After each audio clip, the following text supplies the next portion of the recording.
તો આ તરફ વાત અમદાવાદની કરીએ, જ્યાં અમદાવાદમાં છેલ્લા 3 કલાકમાં જોરદાર વરસાદ વરસ્યો હતો। અલગ અલગ વિસ્તારોમાં વરસાદની શરૂઆત થઈ અને ધોધમાર વરસાદના કારણે અનેક વિસ્તારો જાણે કે જળમગ્ન થયા હોય તેવા દ્રશ્યો પણ સામે આવ્યા છે। હેલ્મેટ સર્કલ વિસ્તારમાં પાણી ભરાયા છે, તો આ તરફ નદીમાં પાણી ઠાલવવાના એસટીપી પ્લાન્ટના દાવા પોકળ સાબિત થયા। નારણપુરા, સોલા રોડ, ભુયંગ દેવચાર રસ્તા, મેઘાણીનગર, આ સાથે આ તમામ વિસ્તારો એવા છે કે જ્યાં હાલ જળબંબાકારની સ્થિતિ હોય અને રસ્તા પર પાણી ભરાયા છે, ઘૂંટણ સુધીના પાણી ભરાયા। વધુ વિગતો મેળવીએ સંવાદદાતા રાજલ બારોટ અત્યારે આપણી સાથે જોડાઈ ચૂક્યા છે। ચાણક્યપુરી વિસ્તારમાં તેઓ અત્યારે હાજર છે। શું સ્થિતિ અત્યારે આ વિસ્તારની જોવા મળી રહી છે, રાજલ? ગીતા, અત્યારે આપ જોઈ શકો છો આ ચાણક્યપુરી વિસ્તાર છે અને અહીંયા આગળ પણ પાણી ભરાઈ ગયા છે અને પાણી ભરાઈ જવાના કારણે જે વાહન ચાલકોને ભારે જહેમત ઉઠાવવું પડી રહ્યું છે।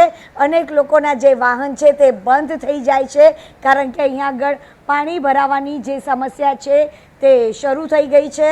જોકે છેલ્લા 3 કલાકથી અમદાવાદ શહેરના અલગ અલગ વિસ્તારમાં વરસાદ વરસ્યો હતો, જેમાં સૌથી વધુ પાણી ભરાવાની સમસ્યા વેજલપુર વિસ્તારમાં હતી। ત્યારબાદ આ ચાણક્યપુરી વિસ્તારમાં પણ પાણી ભરાઈ ગયા છે અને તેના કારણે લોકો અત્યારે હેરાન પરેશાન થઈ ગયા છે, કારણ કે જે રસ્તેથી આવવું હોય એ લોકો પોતાના રસ્તો પણ બદલી રહ્યા છે, કારણ કે અનેક લોકોને અત્યારે હાલાકીનો જે સામનો છે તે કરવો પડી રહ્યો છે, કારણ કે પ્રશાસન વારંવાર પ્રી મોન્સૂનની વાર્તાઓ જ કરી રહી છે, પરંતુ તેમના જે દાવાઓ છે તે પોકળ સાબિત થયા છે, કારણ કે અનેક વિસ્તાર જે પોશ વિસ્તાર ગણવામાં આવે છે તેવા વિસ્તારમાં પણ જો આ પાણી ભરાવાની સમસ્યા ઊભી થતી હોય તો પૂર્વ વિસ્તારમાં તો કેવી પરિસ્થિતિ હોય તેનો અંદાજો જ આપણે લગાવી શકીએ છીએ। 4 વ્હીલર હોય કે પછી 2 વ્હીલર હોય, તમામ લોકોને અત્યારે હાલાકીનો સામનો કરવો પડી રહ્યો છે। જોકે અત્યારે વરસાદે વિરામ લીધો છે, પરંતુ લોકોની જે સમસ્યા છે તે ઠેરની ઠેર જોવા મળી રહી છે અને આ વિસ્તારમાં પાણી ભરાવા રહ્યા છે અને પાણી ક્યારે ઓસરશે તેનો પણ અંદાજો હજુ સુધી લગાવી નથી શકાતો, કારણ કે જ્યારે પણ વરસાદ આવે છે ત્યારે અમુક એવા વિસ્તારો હોય છે કે જ્યાં આગળ પાણી ભરાવાની જે સમસ્યા છે અને ઘૂંટણ સમા જેટલા પાણી છે તે ભરાઈ જતા હોય છે અને તેના જ લઈને લોકો છે તે હેરાન પરેશાન થઈ ગયા છે। ટેક્સ તો વસૂલ કરે છે પ્રશાસન, પરંતુ જે પાયાની જે સુવિધા આપવી જોઈએ તે લોકોને નથી મળતી। ગીતા જી, રાજલ, આપ અમારી સાથે જોડાયેલા રહેજો। તો આ ચાણક્યપુરી વિસ્તારના જે દ્રશ્યો સામે આવી રહ્યા છે, અહીં પણ જળબંબાકારની સ્થિતિ જેવા દ્રશ્યો છે અને રોડ રસ્તાઓ જે પાણીમાં ગરકાવ થઈ ચૂક્યા છે, ત્યાં સુધી કે અહીંથી પસાર થતા વાહન ચાલકો છે તેમને પણ ભારે મુશ્કેલીનો સામનો કરવાનો વારો આવી રહ્યો છે। પોશ વિસ્તારની આ પ્રકારની જે સ્થિતિ જોવામાં આવી રહી છે, સવારે 8 વાગ્યાથી સમગ્ર અમદાવાદ શહેરમાં જ્યારે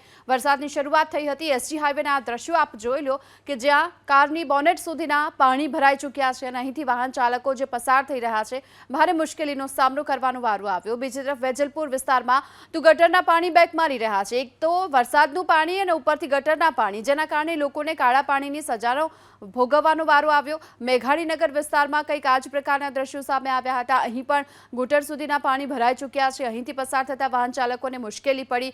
ગોતા વિસ્તારમાં પણ આસપાસના ગોતા વિસ્તારના જે સોસાયટી છે, જે રસ્તાઓ છે અને સર્વિસ રોડ છે, ત્યાં પણ પાણી ભરાયેલા જોવા મળ્યા। તો પ્રહલાદનગર ગાર્ડન વિસ્તારમાં પણ જ્યાં પાણી ભરાયેલા જોવા મળી રહ્યા છે, આ રસ્તા પર પાણી ભરાતા વાહન ચાલકોને ભારે હાલાકીનો સામનો કરવાનો વારો આવ્યો છે। આ પોશ વિસ્તાર છે આ તમામ, અને ત્યાંની આ હાલત આપ જોઈ લો, જેને લઈ પ્રશાસન જે હાલ દાવા કરતી હતી કે પ્રી મોન્સૂનની કામગીરી કરવામાં આવી છે, જે કેચપીટની સફાઈ કરવામાં આવી છે, પરંતુ આ દાવા તમામ પોકળ સાબિત થઈ રહ્યા છે। જોકે અમદાવાદ શહેરમાં જે વરસાદ વરસ્યો છે એ 2 થી 3 ઇંચ સુધીનો વરસાદ વરસી ચૂક્યો છે અને આ વરસાદમાં આટલા વરસાદમાં આ પ્રકારની સ્થિતિ જોવા મળી છે, જેને લઈ અનેક સવાલ થઈ રહ્યા છે।